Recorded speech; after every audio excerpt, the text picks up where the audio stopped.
the cloud. There we go.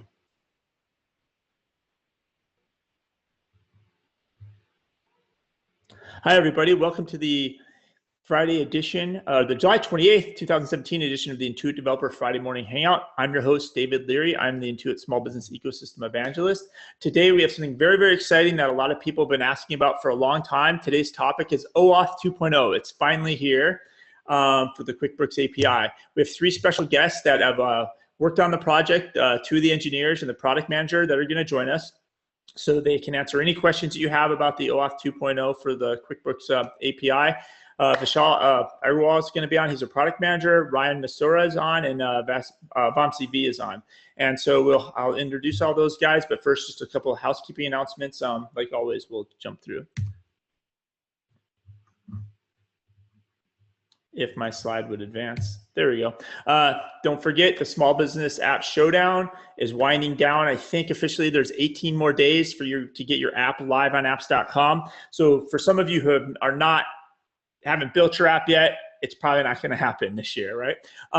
If you are currently in the tech review, it's going to be really, really hard and tight for you to get through. Those of you that are in security review, I think there's about 30 apps that are in security review that all you have to do is fix your remaining issues, and it's all in you control your destiny to get to that final deadline. But please, smallbusinessappshowdown.com, the deadline is approaching very, very, very fast to get that, get your app entered in that. And those of you who app is on apps.com, but you're eligible for the contest, please make sure you go here, enter your app officially in the contest. It takes about 45 seconds if your app's already on apps.com. So make sure you guys check out smallbusinessappshowdown.com.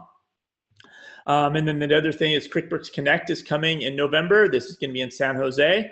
We've actually just now have announced that we actually have the agenda at a glance. So we're going to do a hackathon in San Jose, November 11th and 12th. So that's actually going to take place the weekend before the event. And then there will be some downtime in between a couple of days, but then we'll have the accountant's day and the main day and the finale day. And we're trying to plan out and determine some developer activities to fill that gap in between the 12th, the 13th, the 14th, the 15th, the 16th. So that way you guys are very engaged when you're there. But we will have dev content for sure on the main day and on the finale day. So that's QuickBooksConnect.com. And then, like always, you can find all the Hangouts and other events that we're doing. Just go to developer.intuit.com/hub/events, and you can find all the events and sign up for any of the Hangouts you want to come to in the future. And I'm going to stop my sharing here. Screen sharing stopped. Great, perfect. All right, so I think we're ready to kick off. Hey, Vishal, thank you. Ryan, thank you. Vamsi, thank you for coming today. Let's talk about what everybody's waiting for, OAuth 2.0. So Vishal, if you want to go off mute, jump off mute, and we'll hand off to you. Again, if anybody has any questions, please use the Q&A panel, and I will get those out to the panelists. Thank you. Jump in, Vishal. Thank you, David. So, just to introduce myself, I'm a product manager for developer experience for the QuickBooks platform. I've been with Intuit for over 3 years now. You might have seen me in other Hangouts as well. And honestly, this is one of the most exciting releases we have had where we rolled out OAuth 2 and OpenID Connect. So with that, I will start sharing my screen. And while you're doing that, yeah, Vishal was the product manager for webhooks. So you guys have probably seen him on any of the webhooks videos that are out there. So this is more exciting than webhooks for you, Vishal? Is that what I've heard you just say? Actually, both of them are the same level. Okay. Perfect. It looks like your screen sharing is working. So awesome. Thank you. Jump in. Yep. So, basically, our goal is to give developers the benefit, as much benefit as possible. And, we understand the pain when developers have implemented OAuth 1 and OpenID 2.0. And, with the OAuth 2 rollout, our goal is to reduce your integration effort and enable you to get to market faster. In addition to that, OAuth 2 protocol is definitely more secure than OAuth 1. It's far easier to integrate. It's basically the industry standard, and we cannot be enough to be part of this now. So with this, So what have we given in this release, right? And this has been a question that has been asked a couple of times now. You know, this first release that we have done is for new developers to the Intuit platform. What that means is, if you are coming to our platform new, you're creating a new account. When you create an app using that account, you will get OAuth client ID and secret, and you would be able to integrate with the OAuth platform uh, um, using OAuth 2 and OpenID Connect. Now, the question, you know, that has been asked for the last couple of weeks is, what does this mean for existing developers? And you know, basically what we are doing right now is we are working towards migration effort, where we will enable you as a existing developer to migrate from OAuth 1 to OAuth 2. That is not out yet, but our goal is to get it out as soon as possible in your hands so that you can start your migration, as well as when you create a new app using an existing account, you will get OAuth 2. However, today, I just want to make sure, you know, I really clarify this. Today, if you are an existing developer, you have an existing account. If you go ahead and create a new app in that existing account, you will get OAuth 1 and OpenID 2.0. You will not get OAuth 2. So it's not just new apps, it's new developers. Yes. You have to be a new developer. Okay, got it. So, one thing too, I think, and what I've noticed in the last week since this rolled out, is the documentation.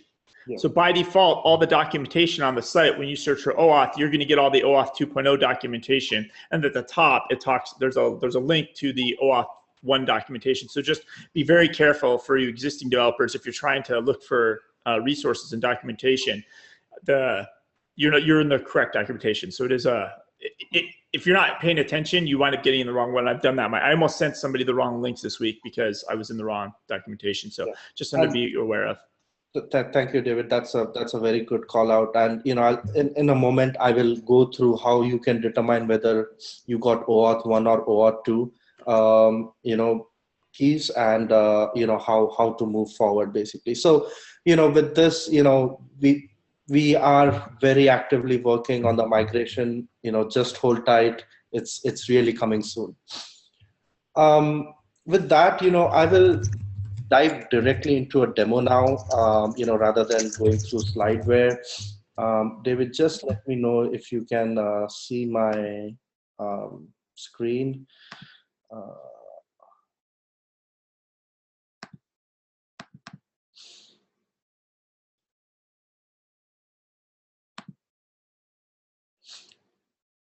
So, all right, it's working, Vishal.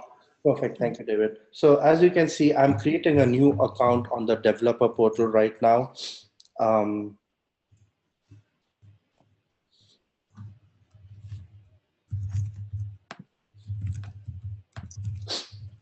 So, you know, I go ahead and I created a new account. I'm going ahead and creating a new app. You know, I'm integrating with the accounting API. And actually, let me select payments API as well. Now my app is getting created. So now when I go to the key section for this app, what you will see here is I have client ID, client secret, and redirect URI, right? What this means is I have a OAuth 2 app. Basically with OAuth 2, you get a client ID and a client secret. Now, if I go to my existing account, this is my existing account. And this is my existing app. If I go to the key section, as you can see, I get a OAuth consumer key and consumer secret. So that is one of the ways you can determine whether your app is OAuth 1 versus OAuth 2. So with OAuth 1, you will get consumer key, consumer secret. With OAuth 2, you would get a client ID, client secret. So the word consumer just doesn't, it's been replaced with client in the OAuth 2 world. Yeah, you can call it that way. Okay. It's not a like, yeah. I mean, is client and consumer, are those our terms, or is that an OAuth term? Those are industry terms. Industry terms. Okay, got it. So, you know, now I'll just quickly, you know, let me change the name of this app.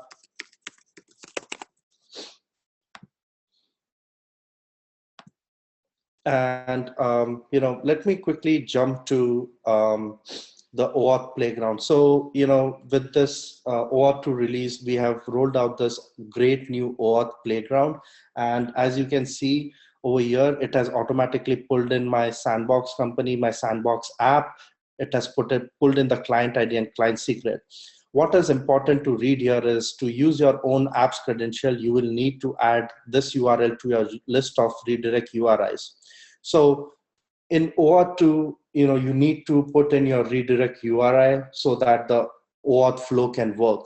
And what I'm doing here right now is, first, let me quickly go back to the keys section and call out, see, over here, the redirect URI, right? So this is a placeholder URL that we have put in.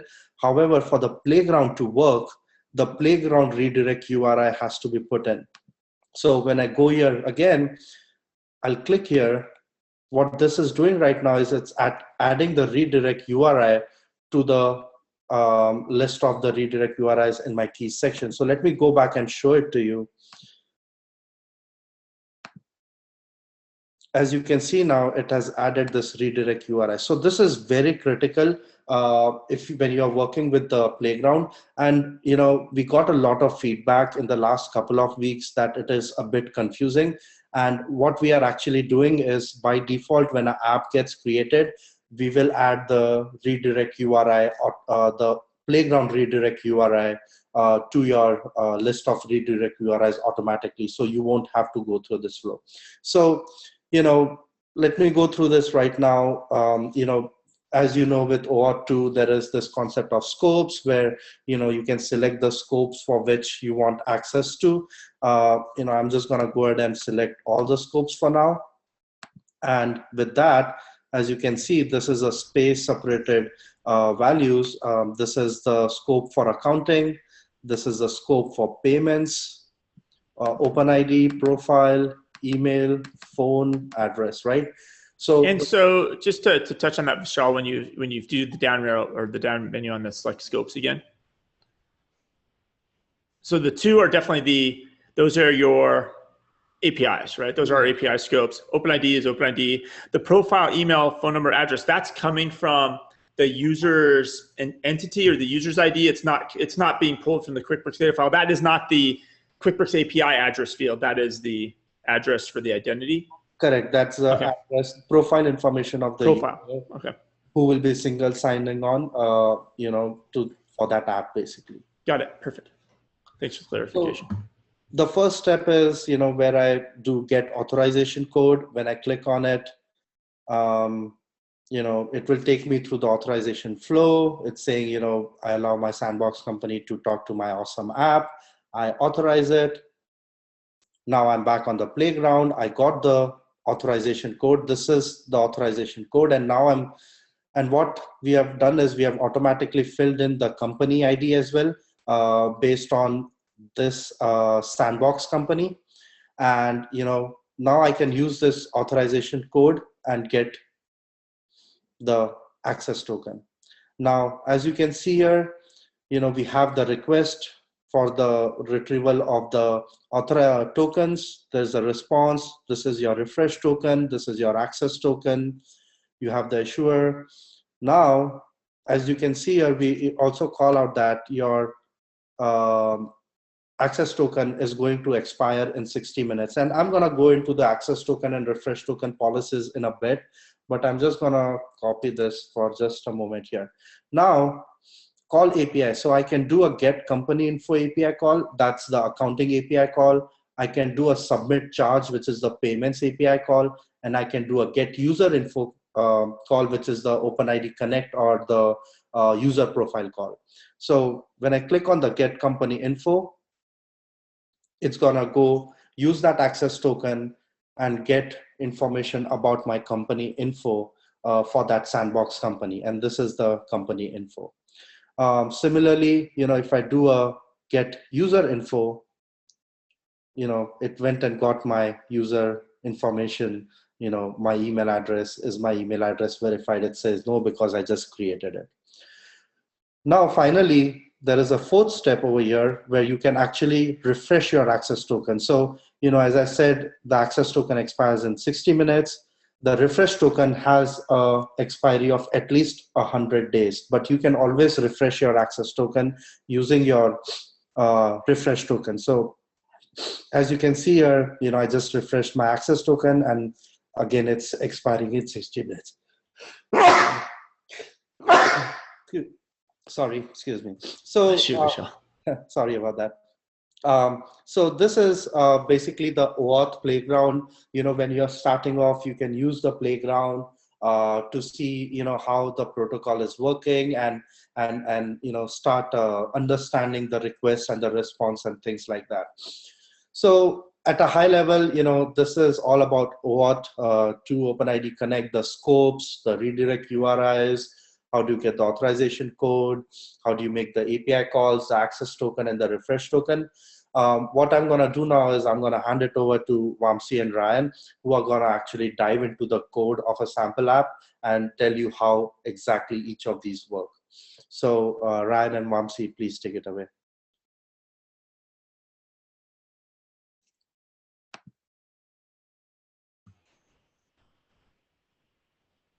And while Ryan and Vamsi are getting their screen sharing, et cetera, hooked up here, I do have one question came in from a developer here.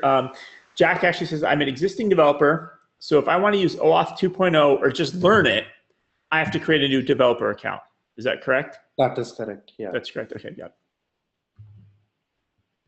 But I would highly recommend that if you are creating a new app and you plan on publishing that app or getting it out in the hands of users, wait for the migration so that you have one account that has both your apps. It is far easier for you to maintain it and as well as manage it. So if you just want to play around, yeah, go ahead, create a new account and you should be good to go. But if you are actually planning on publishing an app, then I would say hold off and just wait for the migration to come through. Got it, perfect. Hopefully that was an answer that helped you, Jack. Great. Vamsi and Ryan, jump in.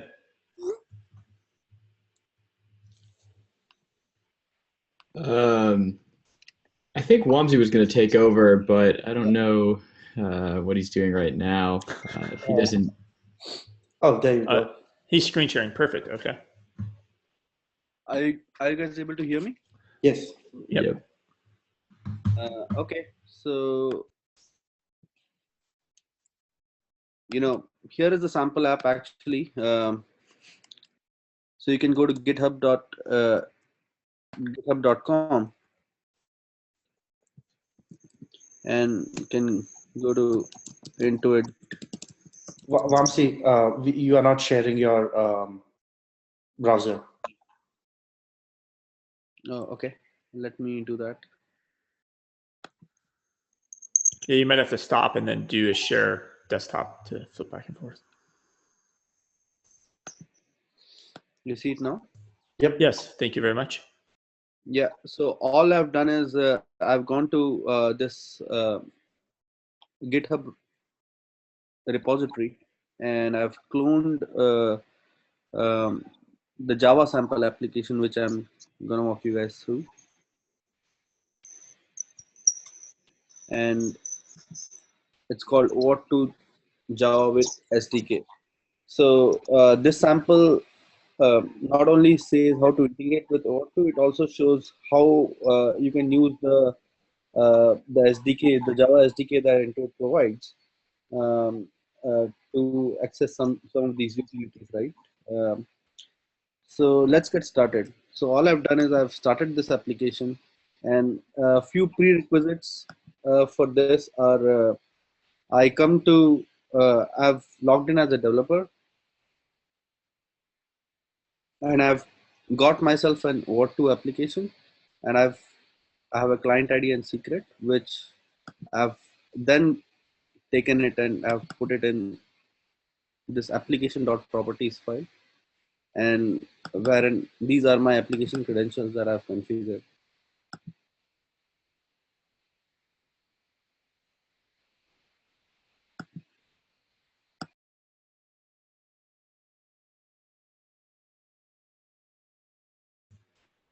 Vamsi, I think we lost your sharing. Actually, we've completely lost Vamsi. He completely dropped. Uh-oh. Maybe he tried to switch screens and he closed the Zoom. All right, well, that's happening. There's a question coming in. I do think it's an OAuth 1.0 question, but it's related to domains. So maybe I'll throw it out there if you guys can possibly help out with this one. We're waiting for Vamsi to reconnect, and I'll get him promoted to a panelist. Somebody asked, when connecting to QuickBooks with the OAuth scenario, sometimes they get a message that says, website domain of the application requesting access to your Intuit data does not match what we have on file. Please proceed at your own risk. How to eliminate this message?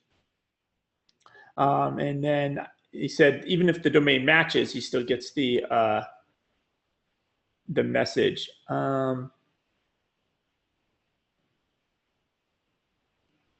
Yeah, the app does use subdomains, but the main domain is the same as anything entered on my app card. I'm wondering if he's talking about the red bar that goes across the OAuth screen. Yeah. Yeah. John, can you share your app details, and I can have the team look into it and get back to you with an answer? Yeah. So if anybody that's not published would get that red bar, is that correct, Vishal? Now it's anybody, if these lines are using production tokens, would get it. No, it's not about getting published. I think if the domains don't match, then you get this error message. If you are using your production keys and you have put in all your settings, then it should work without any issues. Okay, so maybe he should shoot an email or create a support ticket. Probably create a support ticket would be the best route. Yeah. Okay. Yeah, John. We'll have to look into the app and see what's going on. Okay, got it. Yeah, so John, if you create a support ticket for that, let the team dig in on that for sure. And I think we lost, Vamsi has not came back. Let me try to reach him. Just give me one second. Okay. And Ryan, do you have code you can demo, or are you just if we need to? I could take over for now. I mean, obviously we don't want to do too much context switching back and forth, but in the interest of time, I'll go ahead and share my screen and carry on.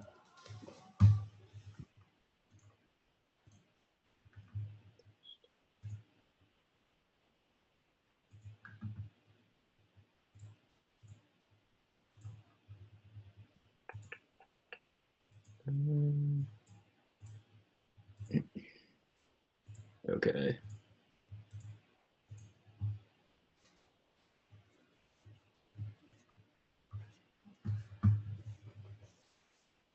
Yeah, so Vamsi is trying to connect back. He got dropped off. Okay. But he's trying to connect back. All right, I'm watching for him. So when he comes in as an attendee, I'll promote him as a panelist. So. Trying to figure out how to share Sublime right now. On the bottom, you should see a share screen, Ryan. Yeah, but it goes to desktop only. So you guys can see Slack right now. Yeah. I don't know how to move this to a different window. 1 second. So now you're showing your SDK. Oh. So right now you see Sublime? Yep. Yep. Awesome. Okay, so basically what Wamsi was showing is basically, this is the OAuth 2 Java with SDK app. I could first build this and then show you what the UI looks like. So I'm in the root directory of the sample app. This is how you go ahead and build that. Could actually pull that up to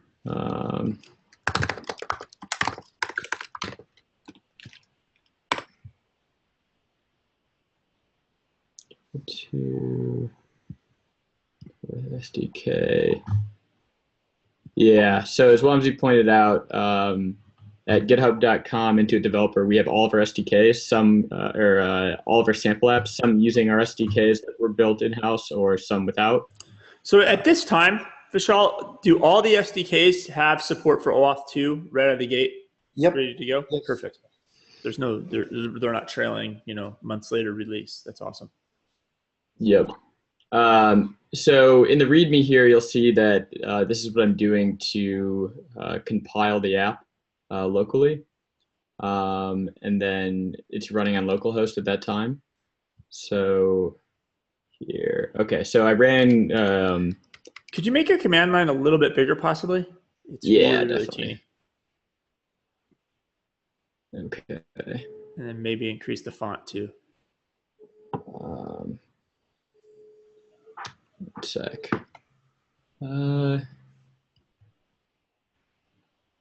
Title. Maybe review.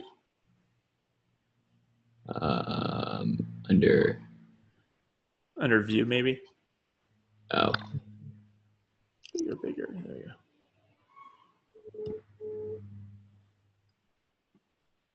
Yeah, maybe one more size up on that. Is that a little better? I think, yeah, it's definitely getting bigger. I think it's easier to read. Okay, cool. That works. All right, so now that the apps are running right now on port 8080, I can go in the browser over here. You'll see that comes up. One of the first things it talks about in these apps is to make sure that your application properties file, for all the sample apps, they have various ways to doing these configs. But the idea is that you need to populate it with whatever client ID, client secret you have over on from the dev portal. So you see here's my OAuth 2 app that Vishal already went through. And then I have this client ID, client secret. So going over to the app side in the application properties here, you see that I've populated my client ID, client secret, and then also the redirect URI. The redirect URI, by default, it'll come with one. Obviously, it doesn't do much, but we want to go ahead and add one that we're going to use for local development in this case. And notice that we're using our development keys, which means we're using our sandbox companies as well. So I took this and then populated it over here in the OAuth 2 redirect URI. At this point, the app is functional. So if I go back to the browser, you'll see by clicking on Connect to QuickBooks, this will go ahead and do the same flow that Vishal demonstrated earlier from the playground. Completing this, authorize will come back, and then behind the scenes now, you have a bearer token that you can go ahead and make all these calls with the same way that we demonstrated earlier.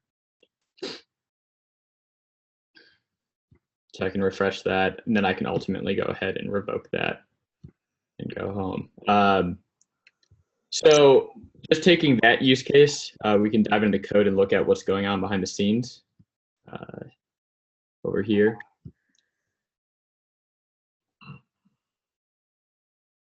Yep, so in here, you see that we're... Ryan, could you make your font a little bit bigger on your... yeah. Perfect, that works.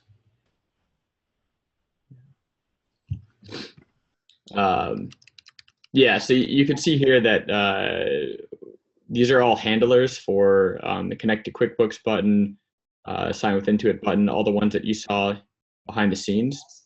So this will go ahead, this is using the SDK to construct this, but it's going to go ahead, call OAuth to config prepare URL. This is going to construct that URL that you see that actually loads the subscription screen with the authorized dialog. So just to go back for a second, if you come in here, you'll see this whole URL generated. This will be generated by the app and by the developer. So basically, just to break down what we have here, Connect OAuth 2 is our authorization endpoint.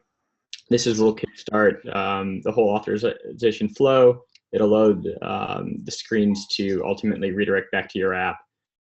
It's constructed using client ID,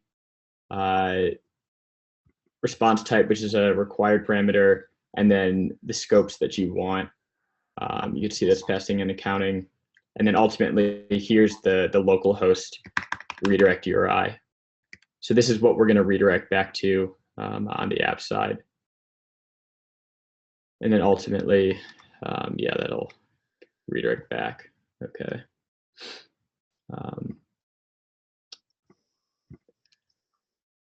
So on this side, in the callback controller, you'll see this is handling the redirects that we're getting from Intuit side.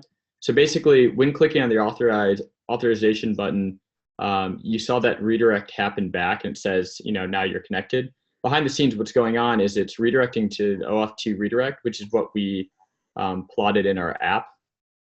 So right here, so OAuth 2 redirect.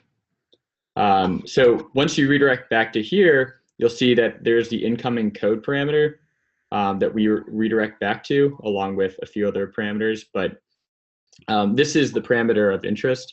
So we're going to go ahead and take this code parameter, and then we're going to call the bearer token API. So again, you can see we're using the SDK, client.retrieve bearer tokens. We're sending in the auth code that was received along with the same redirect URI that we're using here. Ultimately, the response here is going to create that bearer token that Vishal demonstrated earlier on the playground. That's your source of truth. That's kind of your key to actually call these APIs. We have a note here that once you receive that access token, refresh token back from that call, you'll actually want to go ahead and store it in your data store, in your database, and persist it. For the sake of this sample app, we're not doing that. We're just storing it in the session. But that's something of importance. Obviously, if you don't store it anywhere, then you'll lose it right after that one-time connection. And ultimately, you'll also see here, if you passed in OpenID scopes, we actually check if the ID token was returned. This was demonstrated earlier in the session by Vishal as well in the playground. If OpenID scopes are passed in, then an ID token is returned in the response. You'll want to go ahead and validate that. Again, this is being done behind the scenes right now, but we have documentation on the site as well on validating the ID token. This is just another security mechanism. So now that you have the bearer token, let me try and piece this back together to show you kind of the UI, what's going on. So after this redirects over here, you'll see these buttons. So like QuickBooks API call. In the code side of things, you'll see like get company info. So that's what it's calling. Basically, at this point, it's constructing a call to retrieve the QBO data using OAuth 2 as the authorization header. So essentially, there's two components to making an API request like this to QBO. One, you need the realm ID. This is actually constructed in the URL for these API calls. And then you also pass in the bearer token that you received in the header. So down here, you'll see this. Here's a pretty important nuance that I want to point out. So at this point, it's fairly straightforward that you're just making a call to QBO and you're trying to get the company info using that bearer token. Now, if that call fails in the sense that it returns a 401, that means that essentially your access token, which was valid for an hour, has now expired. So you'll want to create some mechanism, which you'll see here, where you make a call using this bearer token and you'll catch the response and say, oh, it was a 401. Well, now it's time to refresh that access token. And we have a comment here that calls that out. So it's kind of like a, if it fails, try again. And then, on the second response after calling the refresh API or refreshing your access token, you would get a 200 with the company information. And Ryan, that obviously there's a comment about that in the sample code. Is there actually the code to repeat that request? There's a sample of that in here. I'm not sure if there's an example of that in here. This is the example, right, Ryan? This is the example where we are catching the exception and getting a new access token, right? You know, it doesn't look like the code's doing that verbatim right now. Okay. Just because I don't really see a retry in here. But yeah, it's a good feedback on something that we can enhance if it's not. But I mean, the comment has the right intent that essentially. Okay. Yeah. So this is really just catching the error. If the error happens, you as a developer need to make sure you're handling this error properly and retrying or refreshing the token. Yeah, and you know, you always want to code in a defensive manner. So. So Ryan, if we look over here, right, we catch the invalid token exception, and then basically we build the refresh token, and then after the try, we do client.refresh token, right? And when we do the refresh token, we get a new access token, and then the yeah, you're correct. Yeah, some of this code is due to myself as well. So yeah, good call out. It's doing exactly what Michelle just pointed out then. So basically, one call out here, right? In fact, two. So as far as the integration model is concerned, with any standard authorization mechanism, the access token is valid for 1 hour. So this is our recommendation that you don't get a new access token for every API call. Instead, wait for it to expire and do a defensive programming like this, right? So that you get a new access token once the previous one expires. The second call out is when we issue you a new access token, we also send back a refresh token back in the same response. And our recommendation is that you should process that refresh token every time. And the reason being that for security and compliance reasons, we can rotate or change the value of the refresh token anytime. So, if the application code stores the refresh token every time it gets it, it would make it foolproof that, next time when we rotate the value, your application will not be impacted. So something to keep in mind while we are coding in this flow. Yep, that's a good call out. Thanks, Swamsy. So someone actually, before you jump a little further down, somebody actually asked in the chat here, the questions, maybe a question. Is there other reasons you could get a 401, or is it just strictly related to this token refresh? Generally speaking, no. There's always that, edge case possibility. But in general, you should look at it as if you get a 401 from QBO, you should obviously regenerate an access token. Okay. If you got a new access token and then got another 401, then that would be a sign of something larger going on. And at that point, I'd go ahead and file a support ticket. Okay. So two cases, right? You'll get a 401 if your access token is not valid. Other case you can get 401 is if your refresh token itself is expired. So, but two separate calls of 401 that you're talking about.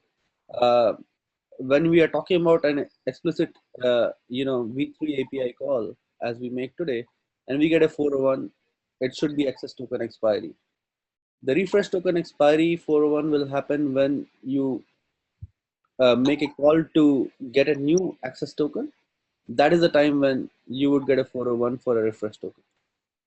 So just to put things into perspective. Yep.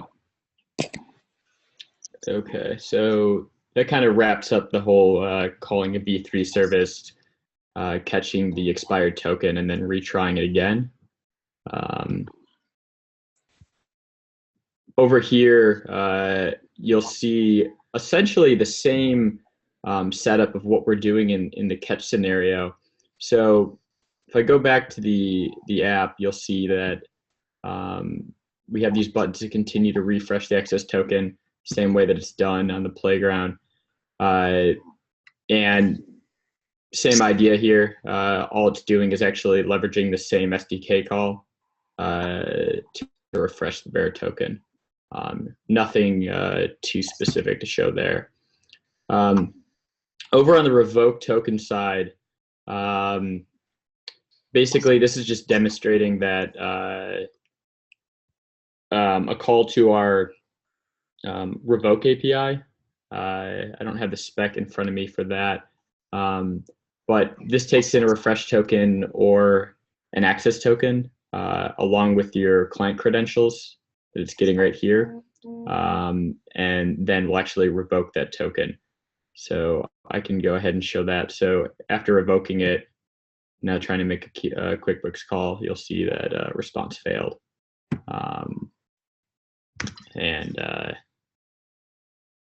Yeah, that demonstrates that.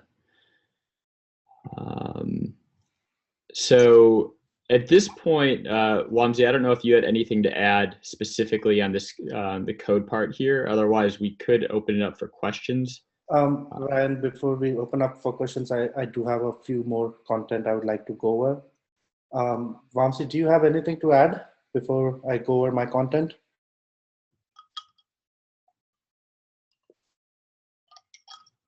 Okay.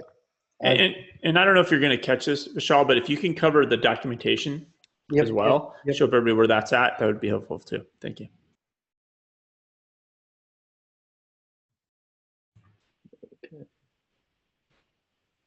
So can you see my screen, David? Yeah, you're good. Okay. So I did want to take some time to go over the access token policy and the refresh token policy, because this is very critical. So, you know, as we just went over the code, access tokens are valid for an hour, after which you get a fresh one using your latest refresh token. For the refresh token itself, basically the lifetime of the refresh token is at least 100 days. And every time you ask for a new access token, the lifetime of the refresh token is extended to another 100 days. So think of it as a rolling refresh token policy, where if you use it for, if you ask for a new access token within the 100 days, then your refresh token automatically gets extended for another 100 days, at least 100 days. If a new access token is not requested, then that refresh token will expire, and basically you will have to ask the user to go through the connect to QuickBooks or through the authorization flow again, so that you can get a new refresh token. Irrespective of how many times you have refreshed the access token, the refresh token has an expiry of 1 year. So we will keep on extending it for 100 days, but it will expire. There is a hard expiry of 1 year. And in future we are working towards where that time would be even more. So it won't be a hard expiry of 100 days. And if the user revokes the connection, then basically the token is revoked and it's not valid anymore. Sorry, David. I was going to say, so are these token policies standard for OAuth 1 and OAuth 2, or are these new with the OAuth 2 rollout? Actually, we made it better with the OAuth 2 rollout, because with OAuth 1, it was actually 6 months. And then, if the access token was going to expire before that, then you have to make a call to extend it for another 6 months. What we have done here is that, based on your usage of the refresh token and the access token, we have made sure that, hey, if you don't use it for 100 days, then probably the user is not using that app to talk to that QuickBooks Online company. And from a security perspective, it's just better to expire that token. But if it's continuously being used, then you don't have to call any specific API. As long as you are requesting a new access token, your refresh token is automatically getting extended for another 100 days with a hard stop of 1 year. Now, okay, so this is actually better for the developer. So the customers that are true customers and truly using the connection, you're able to get a year-long authorization now. So So the true customers who are using it have a longer connection. Customers that may have tested your app, connected, forgot about it. It's just better not to have a bunch of apps connected to my QuickBooks if I'm not using those apps. And so so it's solving for both sides. Okay, that's great. Exactly.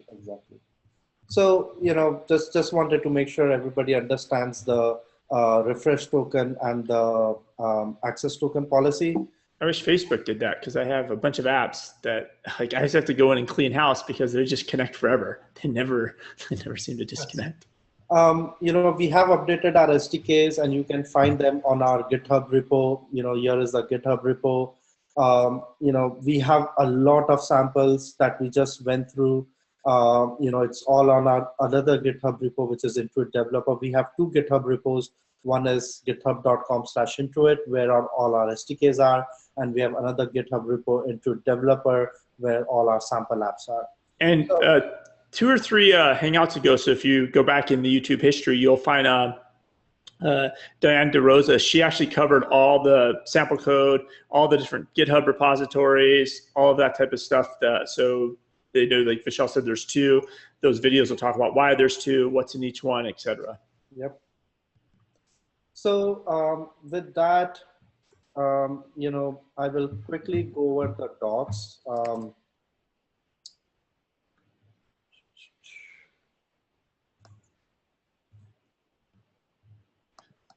And while you're pulling up those docs, Vishal, somebody does have a question regarding the tokens and the timing. So if you have 20 days left and you refresh, how do you know you have 120 days up to a year? I guess it's a little on the, I'm not totally sure, Jack, on how you're asking this, but I think if you have 20 days left and you renew, it doesn't extend it out 120, right, Vishal? It just starts from that day to 100 again. But if it comes within the 1 year period, so for example, right, say you are in December, and end of December is where your 1 year hard limit on the token is there. When you refresh the refresh token, you would get only 30 days worth of the expiry on it would be 30 days at that moment. So it will basically after those 30 days it will expire. So whenever you get a refresh token, it also has a field called expiry, and that expiry should tell you in how many days or hours or seconds it's going to expire, basically. Got it. Perfect.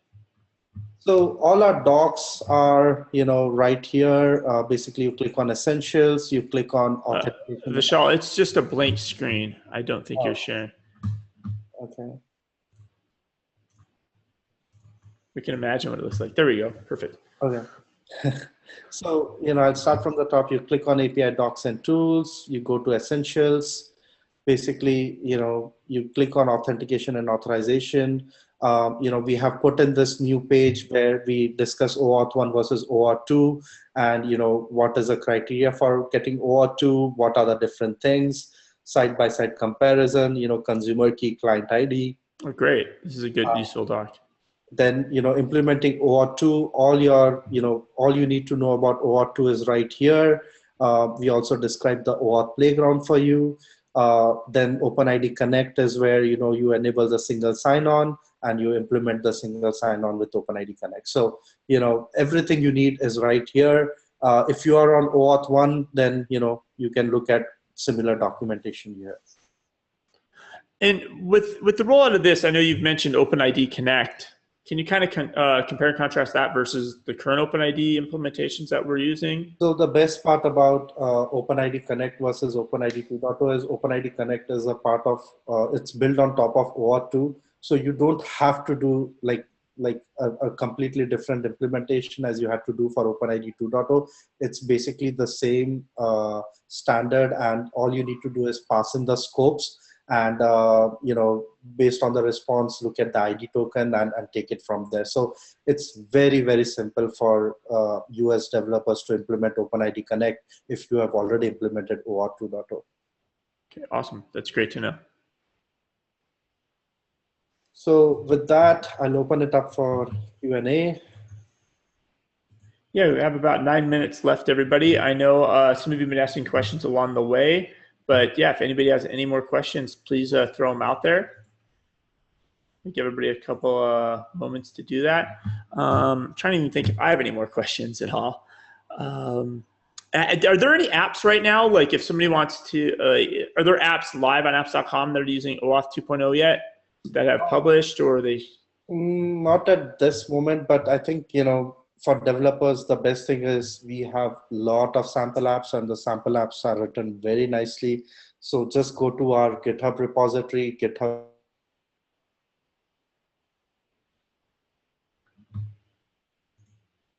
Uh-oh, Vishal just froze.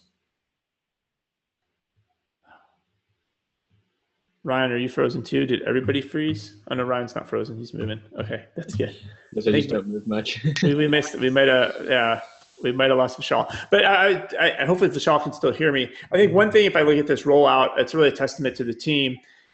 Like from the get-go, all the SDKs have support for it. It's not this. Like we previously will do releases and we release the thing, then it's months and months before it's in the SDK, and it's just the rollout is very like kind of willy-nilly, right? And now this is really first class. Everything's ready on day one. The documentation's ready. The rollout's ready. The SDKs are ready. So I think it's a really, hopefully Vishal can hear me, but it's a good testament to the team. Well done on this one. And I'm not seeing any questions come in. We've definitely lost Vishal. So I think we'll wrap up maybe a couple minutes early here. Actually, Vishal may have just sent me a message on Slack. Give me 1 second here. Let's see.